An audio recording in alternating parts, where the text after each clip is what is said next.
Hey everyone, welcome to my YouTube channel. I'm the Tailorette and I will be showing you how I create my own 18th century undersleeves for this dress. Right now it's a little plain, as you can see. There's nothing in the neckline and there's nothing in the sleeves. So I plan on sprucing it up with this cotton voile. I ordered this actually from India. This is not American made. It's a little bit lighter than just your basic cotton, and when it drapes really nicely. When you gather it, it's very delicate. It's not like your typical cotton where it's super stiff. When you gather it, it's like floating. This will drape really nicely. Okay, so the first thing that we need to do is create a pattern piece of our own. So I have 2 pieces of paper, and I'm basically going to just draw the shape that I want, but I need to tape it together first. I ran out of Scotch tape, so I'm using packing tape.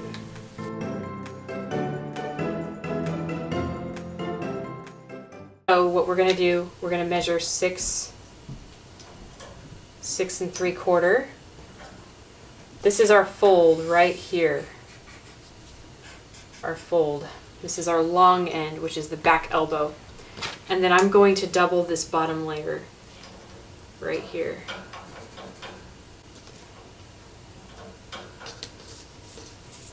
And redraw this.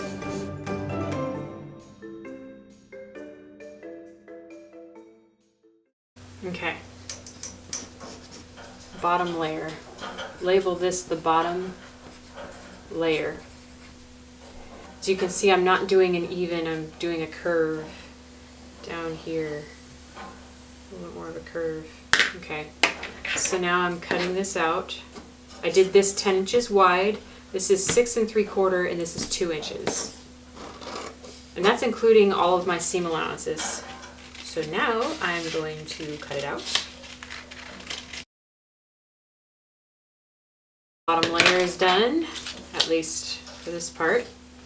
Take this next piece, and this will be our top layer. And I'm going to make that even longer. So this is 10 inches. I'm thinking I'm going to bring that 7 inches longer. Yeah. No, 6 inches longer. Okay. Like I said, just eyeballing it. And this one we're not going to do as long, and I'm actually going to do this part 1.5 inches. We want all of it shorter. So instead of doing it longer, I'm going to say, I kind of want it to come to here. Yeah, to here. So what's that? I eyeballed it. So that was 5 inches. So now I'm going to create a curve again. This is a lot longer. This is the top layer. And we could do a 3rd layer, but I think I'm going to start with these 2 first. If we do a 3rd layer, which actually, you know what? I do want to do a 3rd layer now that I think about it. So I'm going to say this is second layer.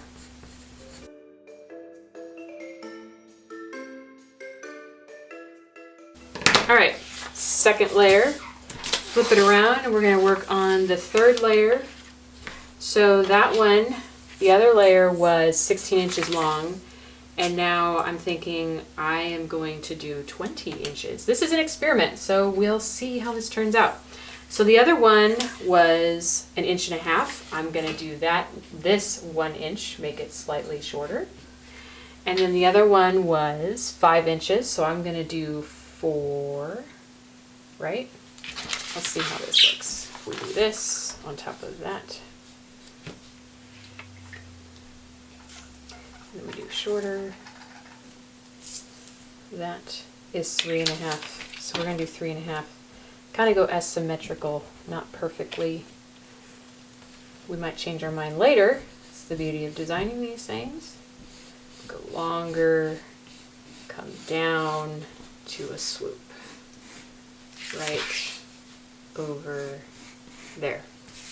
This is 3rd layer. This is our fold. And cut that out.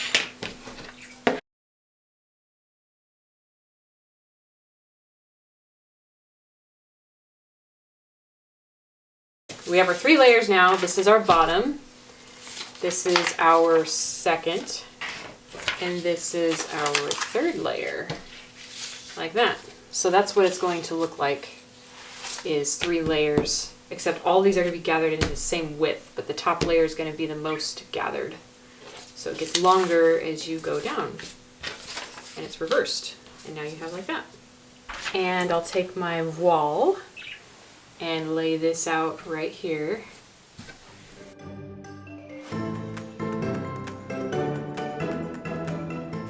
And we're going to do each piece on the fold, like I mentioned before. Take our longest piece and pin it down here. I'm just going to pin them all in a row so you guys can see.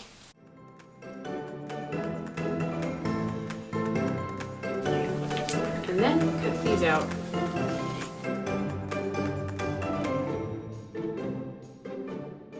Alright, they're all cut out. And this is for one sleeve. However, I'm going to do one at a time because I want to make sure I actually like the shape that I created. All of my 3 pieces are here, and so I'm going to stitch them together at 1/2 inch. So I'm going to use my old home sewing machine for this next part. So your machine will come with something that looks like this. It's a rolled hem foot and it has a curl at the top, and that is what I will be using. Okay, so I have all of my pieces here and I'm going to hem. This is the inside of the sleeve, and when I do this, I will fold it twice, like so. So it's rolled, almost like a rolled hem is what it's called. So, and stick my needle down right there. Put this down, and then I will actually lift this up again, and you're going to tuck it in there like that. And then I do a larger stitch, like a number 3, not a number 2 or 2.5. The larger the stitch, the more relaxed it's going to look. A hem doesn't need to have a tight stitch.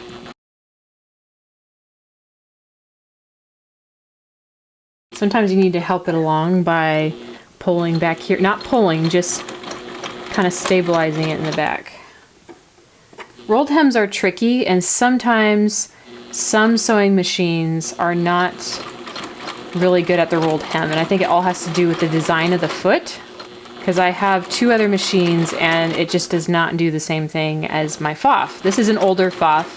It's about 40 years old, and it does an excellent job on rolled hems. So you just basically, as you're sewing, you fold this over slightly like this, like a 1/4 inch. You just fold it as you go into the rolled hem foot. And the clutch has been going out on my machine for maybe 3 years, so it's going to make a weird noise or have an interesting rhythm. Hasn't broken on me yet, so I'm still going strong.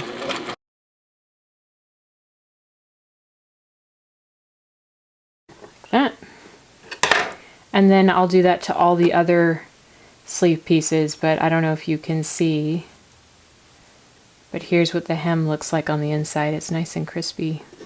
You can see that, but that's what a rolled hem looks like. It is super thin, and then when you flip it over, it's really a clean cut there. So now I will be adding the gathering stitches all around the top of all of these sleeve pieces.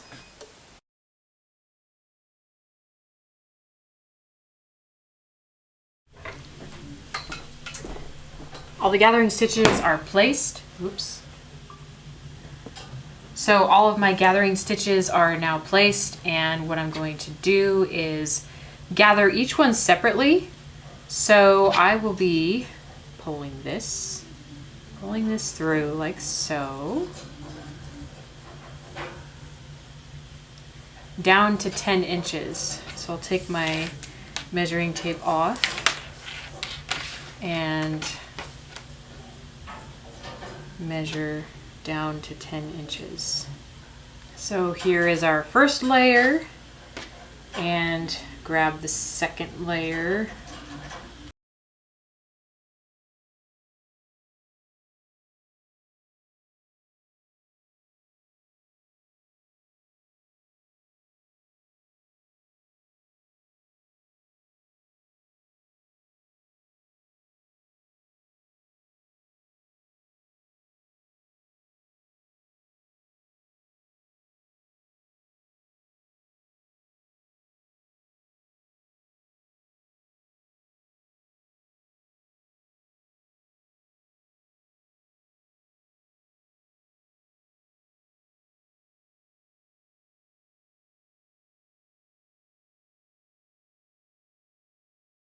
We have our 3 layers for the sleeve. I think I'm very pleased with that. I like how that looks, actually. So now I'm going to baste it around to keep the layers together.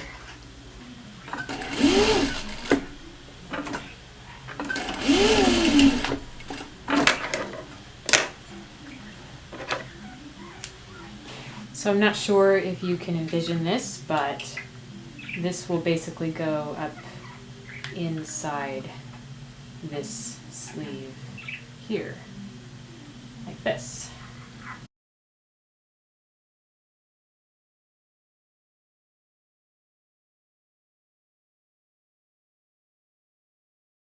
So here's what it looks like on, I just basically put a band around the edge, and so I'll be hand stitching it to the sleeve. Some people would put buttonholes here and then put buttons on the inside of the sleeve and you could remove them. However, I'm going to make these permanent, so I'm just going to hand stitch them in. Okay, so for this next part, you'll stick your arm through the sleeve like this, and you will take your ruffle part, stick it on here. And the goal is to find where is the center here of your arm in the front, and you're going to center that. Grab a pin and put it right here, because that's where the center front, because you don't want it out like this, you want it to be turning in like that. Okay, so here we go. Now that we marked our spot, we will take this sleeve, flip it inside out like this, and flip this inside out as well. Yeah, so flip this inside out so the inside of the ruffles are in here, and then match the center with the side pin like that.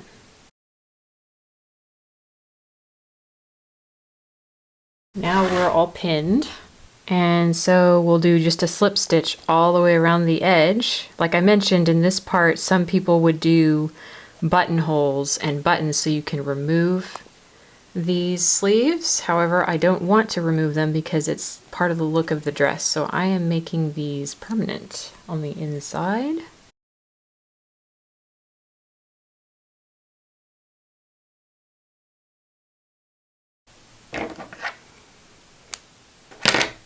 All done with the hand stitching part.